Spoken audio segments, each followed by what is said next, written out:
खुद को अपनी नज़रों में गिराना छोड़ दे, जो ना समझे उसको समझाना छोड़ दे। If we do not value ourselves, we are always attracted to people who are not valuing us either. So we have to learn to value ourselves. More often than not, we encounter a situation wherein we are being too nice to people around us, but we are not being treated in the same way. We are being used as a doormat, and people are only taking the things from us, and we are not getting anything in return. So that is a very alarming situation which forces us to think that we do not have any value for them. So in today's video, we are going to be talking about how to increase our value. Predominantly, it's your self-respect which plays a vital role in terms of increasing your value.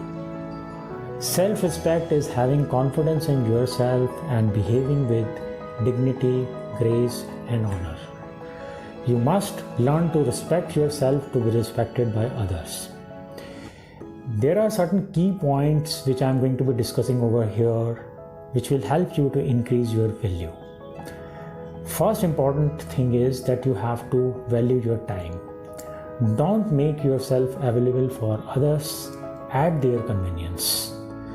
Learn to say no if needed, but respect your time. Secondly, you don't have to seek attention from others. Stop seeking attention from others. You have to have confidence in yourself. You do not need any validation from others. So that is one point which you must keep in your mind, because it's very, very important. Third thing is that you don't have to be desperate about anything. Once you start becoming desperate, other people will take advantage of that.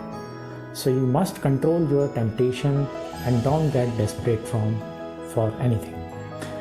Fourth is, don't care about people who don't care about you. Let's be very straight and simple. If you are caring about someone, they should also care about you. If they don't care about you, stop caring about them. The other aspect which you have to consider is your values. You have to work upon your values. The values are a person's core belief, what they consider most important. Value guides behavior. You have to understand there are two kinds of values. One is internal value, other is external value. Internal value is a source and external value is the consequence of that source. So you will have to work upon your internal value to get the results in terms of outer value. For example, if health considered to be an important internal value for you, so you will work upon that in terms of doing regular exercise, having proper diet. So that will give you results in terms of toned body. So that will increase your outer value. Similarly, there are other aspects also wherein you will work upon internal value and you will get the results in terms of external value. I hope the information given in this video will help you in life. Thanks for watching this video. Stay blessed, stay connected. God bless you.